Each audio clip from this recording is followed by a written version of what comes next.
الحمد لله رب العالمين الصلاة والسلام على إمام الأنبياء والمرسلين ثم الصلاة والسلام على إمام الأولياء الكاملين وعلى آلهما وأصحابهما أجمعين من يومنا هذا إلى يوم الدين. فأعوذ بالله من الشيطان الرجيم. بسم الله الرحمن الرحيم. تبارك الذي بيده الملك وهو على كل شيء قدير. الذي خلق الموت والحياة ليبلوكم أيكم أحسن عملا وهو العزيز الغفور. الذي خلق 7 سماوات طباقا ما ترى في خلق الرحمن من تفاوت فارجع البصر هل ترى من فطور ثم ارجع البصر كرتين ينقلب إليك البصر خاسئا وهو حسير. ولقد زينا السماء الدنيا بمصابيح وجعلناها رجوما للشياطين وأعتدنا لهم عذاب السعير. وللذين كفروا بربهم عذاب جهنم وبئس المصير. إذا ألقوا فيها سمعوا لها شهيقا وهي تفور تكاد تميز من الغيظ كلما ألقي فيها فوج سألهم خزنتها ألم يأتيكم نذير قالوا بلى قد جاءنا نذير فكذبنا وقلنا ما نزل الله من شيء إن أنتم إلا في ضلال كبير. وقالوا لو كنا نسمع أو نعقل ما كنا في أصحاب السعير فاعترفوا بذنبهم فسحقا لأصحاب السعير. إن الذين يخشون ربهم بالغيب لهم مغفرة وأجر كبير.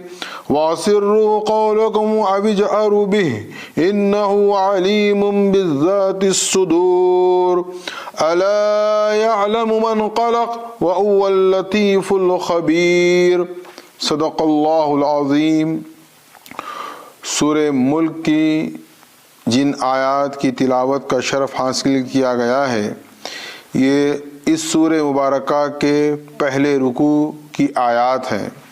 اس سے قبل 2 آیات پر الحمدللہ حتی الامکان کوشش کی گئی کہ مفصل موت اور حیات کے فلسفے و حکمت کو آپ کے سامنے بیان کیا جائے.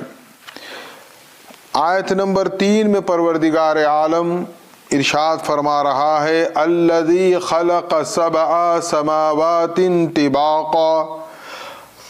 وہ اللہ جس نے 7 آسمانوں کو تہ بتہ خلق کیا ہے.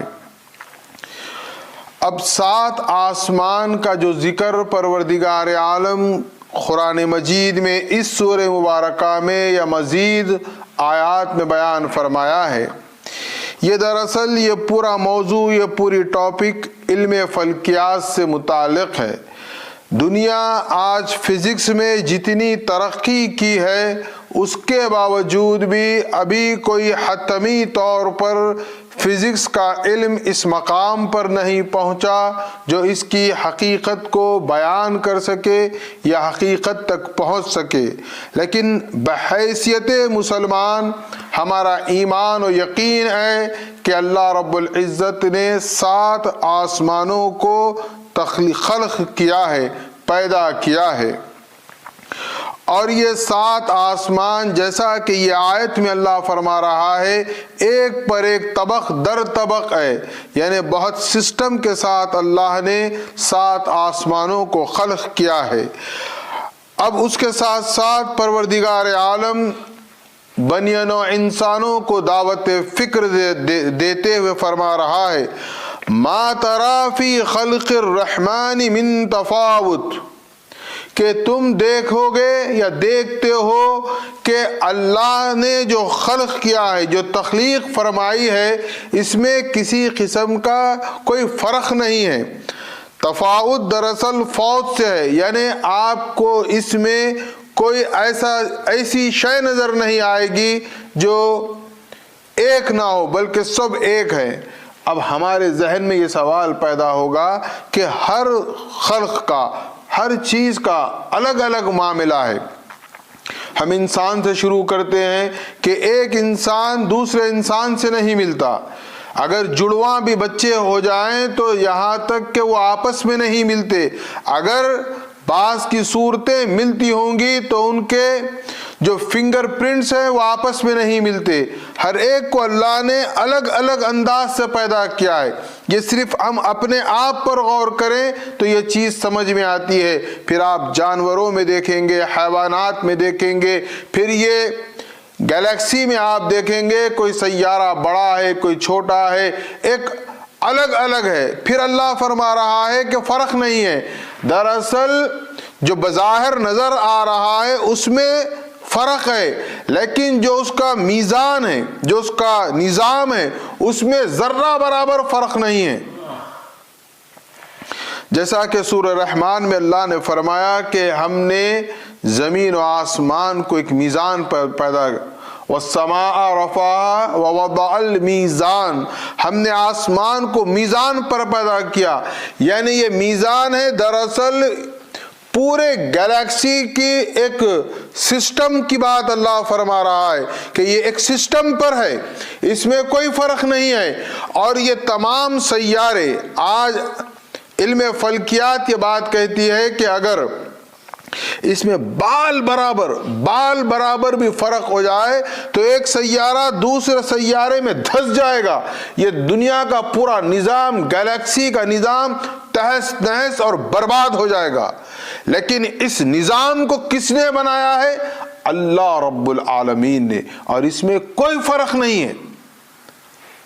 اللہ کے اس نظام میں جب سے کہ اللہ نے بنایا، آسمان کیا ہے ہم سوچتے ہیں آسمان کیا ہے، قرآن میں اللہ نے کہا ہے آسمان کے بارے میں وہی دخان، یعنی یہ ایک دھواں ہے، واللہ عالم اس کی حقیقت کیا ہے، لیکن یہ اپنی جگہ ایک حقیقت ہے۔ تخلیق کے مسئلے کو جب تک ہم نہیں سمجھیں گے اس وقت تک خدا کی خلاقیت، اس کی مصوری، جیسا کہ ہم یا مصور کہتے ہیں اس کے ناموں میں، یا باری کہتے ہیں، یا خالق کہتے ہیں، یہ اس وقت سمجھ میں آئے گا جب ہم اس پر غور و فکر کریں گے۔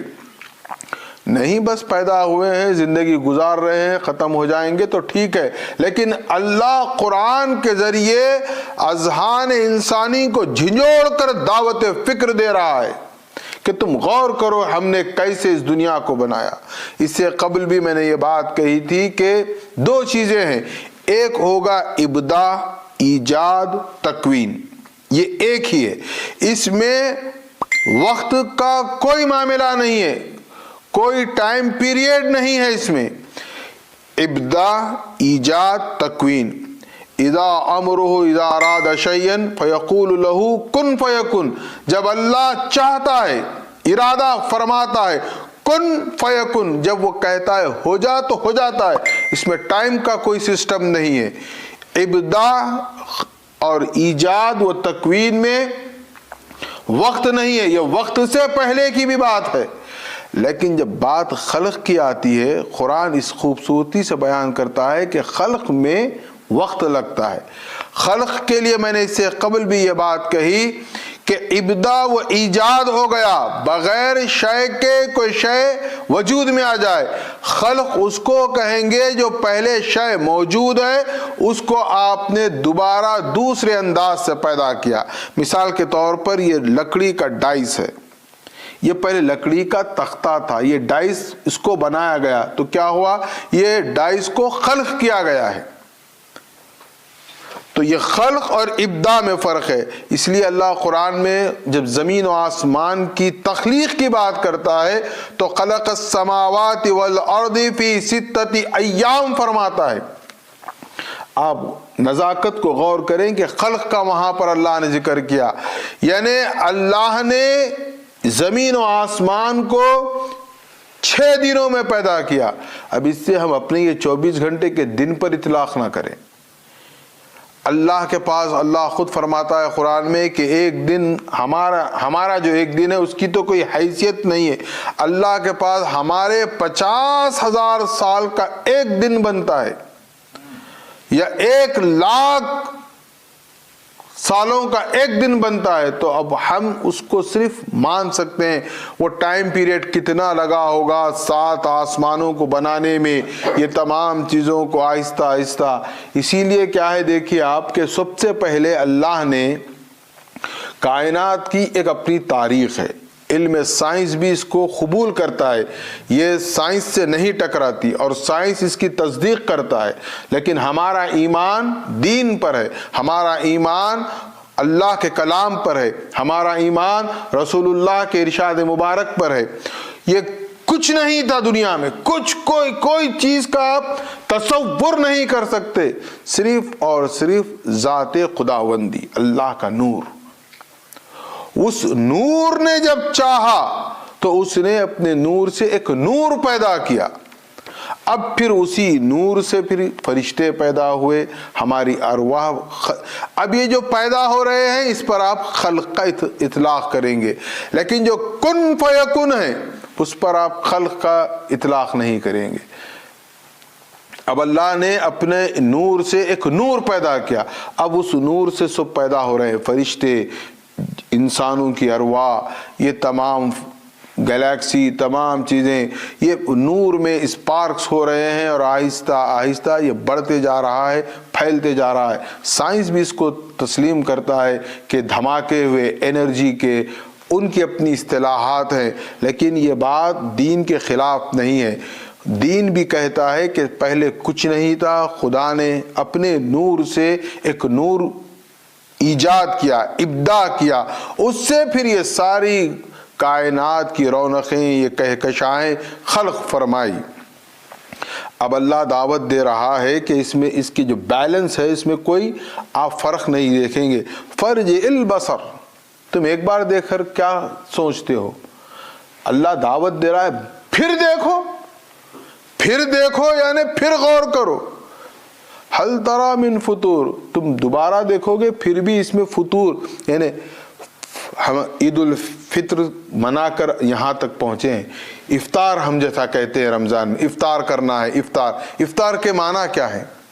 افطار ہے روزے کو توڑنا. عید الفطر، فطر کے معنی ہوتے ہیں توڑنے سے.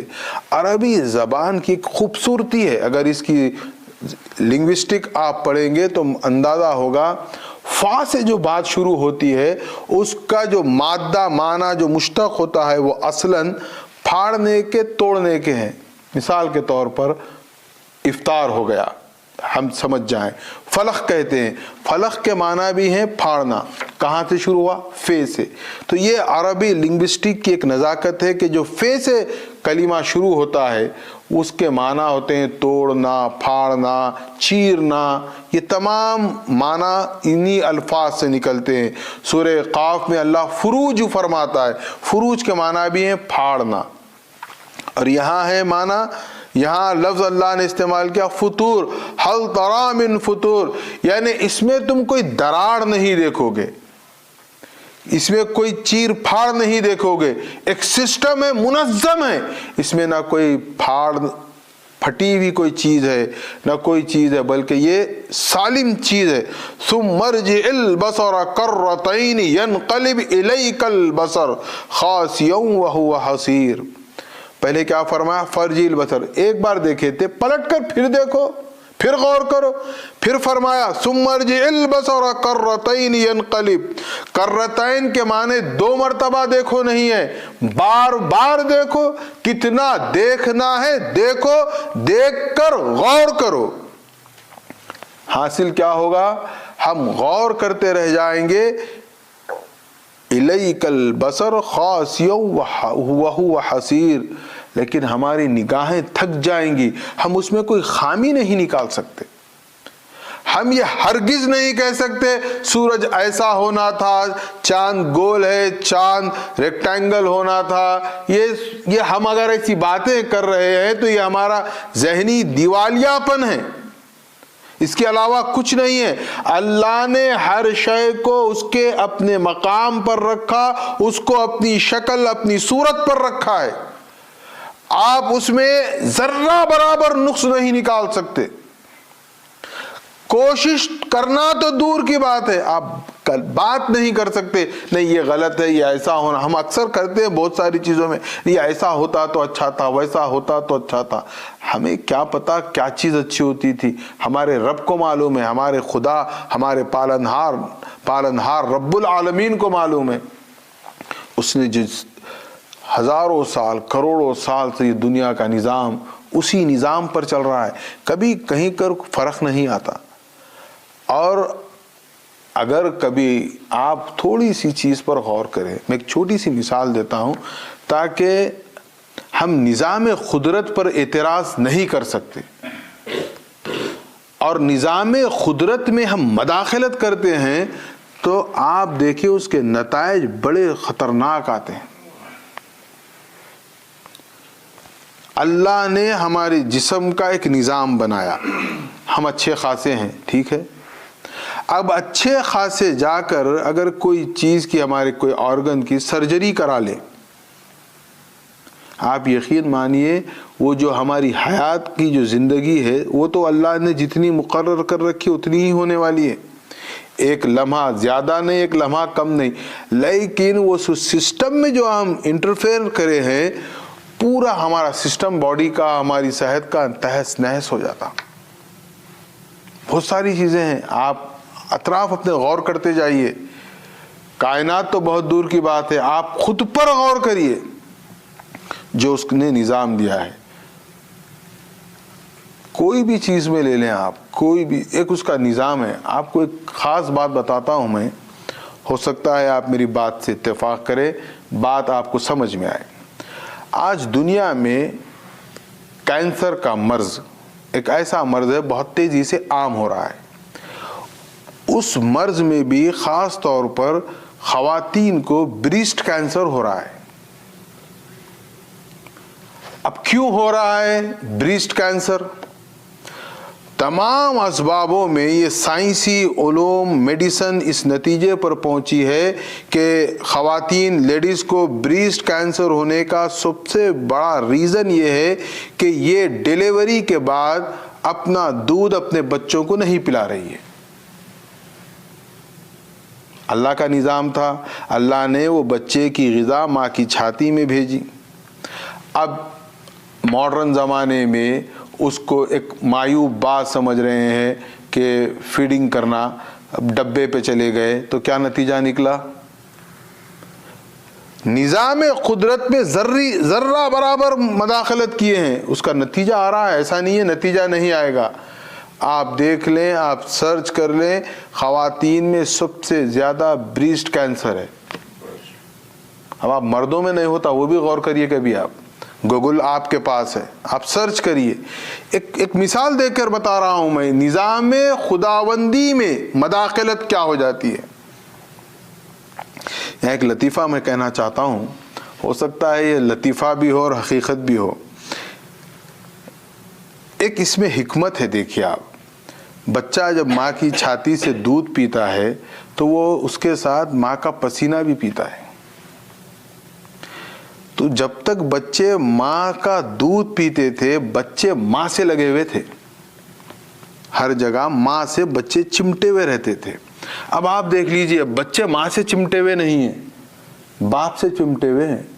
اب آپ کو دیکھنا ہے ریئل اس کو, تو آپ فنکشنز میں دیکھیے, بچے کہاں رہیں گے؟ باپ کی گود میں رہیں گے, ماں کے پاس نہیں ہے.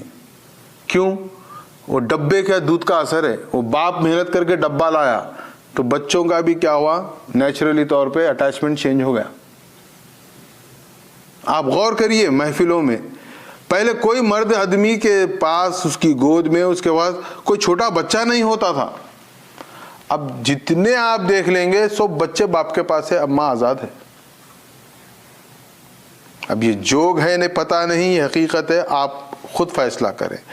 میرا بولنا صرف یہ ہے کہ خدا کے نظام پر ہم اعتراض نہیں کر سکتے. اور اگر ہم اس کے نظام میں ذرہ برابر بھی مداخلت کر لیتے ہیں تو ہماری وہ پورا نظام سسٹم درہم برہم ہو کر رہ جاتا ہے۔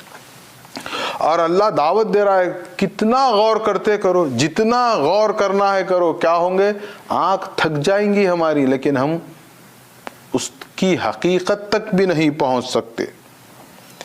پھر اس کے بعد پروردگار عالم فرما رہا ہے وَلَقَدْ زَيَّنَّا السَّمَاءَ الدُّنْيَا بِمَصَابِيحَ وَجَعَلْنَاهَا رُجُومًا لِلشَّيَاطِينِ وَأَعْتَدْنَا لَهُمْ عَذَابَ السَّعِيرِ۔ اور آسمان دنیا، 7 آسمان کا الذی خلق 7 سماوات طباقہ بلکہ ذکر فرما دیا، لیکن ہمارے لیے پہلا آسمان جو ہم دیکھتے ہیں، ہماری نگاہوں کو دکھتا ہے، یہ آسمان ہے، اس کو آسمان دنیا کہتے ہیں۔ یہ پہلا آسمان ہے، یہ قریب آسمان ہے۔ اس کو اللہ نے کیا کیا ستاروں سے مزین کیا ہے، اسٹار سے۔ اس میں دیکھیا کتنی خوبصورتی ہوتی ہے، یہ جہاں خوبصورتی کا یہ نظام ہے۔ وَلَقَدْ زَيَّنَّا السَّمَاءَ الدُّنْيَا بِمَصَابِيحَ، ان چراغوں سے، ان ستاروں سے ہم نے کیا کیا، اس آسمان کو مزین کر دیا، ایک رونق، ایک خوبصورتی ہے۔ لیکن یہ صرف خوبصورتی کے لیے کام آنے والے ستارے نہیں ہیں، رجومًا للشیاطین، بلکہ یہ ستارے میزائلز ہیں شیاطین کے لیے۔ اللہ شیاطین کو سنسار کرتا ہے ان ستاروں سے۔ ہم انشاءاللہ سورہ جن میں اس کو مکمل طور پر سمجھنے کی کوشش کریں گے۔ میں بہت اختصار سے صرف یہ سمجھانا چاہتا ہوں کہ یہ رجومًا للشیاطین کی بات کیوں آئی۔ یہ بھی ایک پورا کاروبار ہے، اس کاروبار سے ہم بہت زیادہ متاثر بھی ہیں۔ یہ معاملہ یہ ہے کہ اجنات میں جو شیاطین جن ہوتے ہیں، ان کو اللہ نے ایک طاقت، ایک قوت دی ہے۔ ہوتا یہ ہے کہ اللہ تعالیٰ جو فیصلے فرما کر اس کو دنیا میں نافذ کرنے کے لیے جن فرشتوں کو سپرد کر دیتا ہے، اب فرشتے وہ آرڈرز کو اللہ کے امپلیمنٹ کرنے جب زمین پر آتے ہیں، اس سے پہلے یہ جنات جو شیاطین ہیں وہ لوگ کیا کرتے ہیں، وہاں سے وہ نیوز کلیکٹ کر لیتے ہیں۔ وہ نیوز کلیکٹ کر کے کیا کرتے ہیں وہ لوگ، ان کی یہاں پر جادوگر کہیے، کاہن کہیے، عامل کہیے، علم نجوم کا ماہر کہیے، اب آپ کوئی بھی ایک اس کو نام دے لیں اپنی سمجھ کے لیے، وہ وہاں کی انفارمیشن اس کو ڈیلیور کر دیتے ہیں۔ اب یہ اپنی دکان چلانے ایڈوانس میں پبلک کو رپورٹ کر دیتا ہے کہ یہ ایسا ہونے والا ہے، اور یہ رپورٹ مکمل نہیں آتی، پوری نیوز میں سے 2-3 ورڈز لے کر وہ ادھر پاس کرتا ہے، یہ اپنے کاروبار کے لیے ادھر پبلک میں پاس کر دیتے ہیں۔ یہ نظام کاہن کا، جادوگری کا، سحر کا بہت قدیم ہے، اور اس پر ہم انشاءاللہ پوری مفصل گفتگو سورہ جن کا جب مطالعہ کریں گے میں آپ کے سامنے رکھوں گا۔ اب ہوتا کیا ہے، شیاطین جو جن ہے وہ وہاں سے نیوز لے کر یہاں آ کر ڈیلیوری کر دیتے، یہ ڈیلیوری کے بعد یہ لوگ اپنا کاروبار کر لیتے، ان کا اپنا ایک چلتا سسٹم۔ لیکن یہ حقیقت ہے، اس سے آپ انکار نہیں کر سکتے۔ اور جب رسالت مآب صلی اللہ علیہ وسلم کی بعثت مبارکہ ہوئی، نزول وحی کا جب آغاز ہوا، تو یہ جو شیاطین جو وہاں سے نیوز کلیکٹ کر کے زمین پر لاتے تھے، پروردگار عالم نے ان کے پورے سسٹم کو کلوز کر دیا۔ اب ان میں بھی بدمعاش ہوتے ہیں، شریر ہوتے ہیں، کدھر سے بھی شارٹ کٹ سے گھسنا چاہتے تھے، تو رجومًا للشیاطین ان کو اللہ کیا کرتا تھا، ان ستاروں سے مارتا تھا۔ تو یہ ان کے لیے کیا ہوتے تھے، میزائل کا کام کرتے تھے۔ اب جا رہے ہیں وہاں سے واپس ایک میزائل گرا تو پھر واپس نیچے۔ تو یہ ایک پورا سسٹم ہے، ایک پورا نظام ہے۔ یہ اللہ تعالیٰ شیاطین کو سزا اس دنیا میں بھی دیتا ہے۔ اب اس میں بحث اور مسئلہ یہ ہے کہ کیا اجنات کے انبیاء الگ ہیں، کیا ان جنوں میں نبی جنوں سے آئے، کیا جنوں کے اولیاء جیسا جنوں میں ہیں ہم سمجھتے ہیں، یہ ایک پوری بحث ہے۔ انشاءاللہ سورہ جن میں اللہ نے خود بیان فرمائی ہے، ہم تھوڑا سا اس کو سمجھنے کی سورہ جن کے موقع پر کوشش کریں گے۔ آج صرف اتنا سمجھ لیں آپ کہ اس میں کچھ حقیقت ہوتی ہے، لیکن یہ پوری حقیقت نہیں ہوتی۔ ہمارا مسئلہ یہ ہے کہ ہم اس کی بات کو پورا سچ مان کر پھر اپنی گاڑی آگے بڑھاتے۔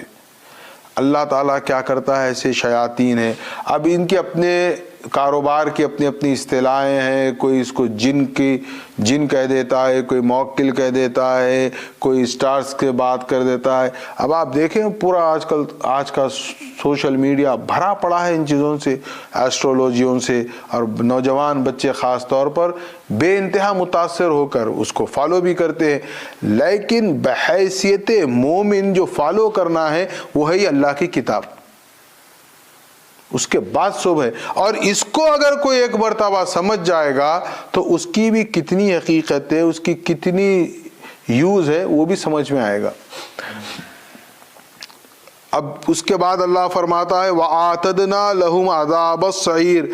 اچھا، صرف اب اسی دنیا میں اسٹارٹ سے ان پر رجوم یعنی رجم کر کے بات ختم نہیں ہو جائے گی۔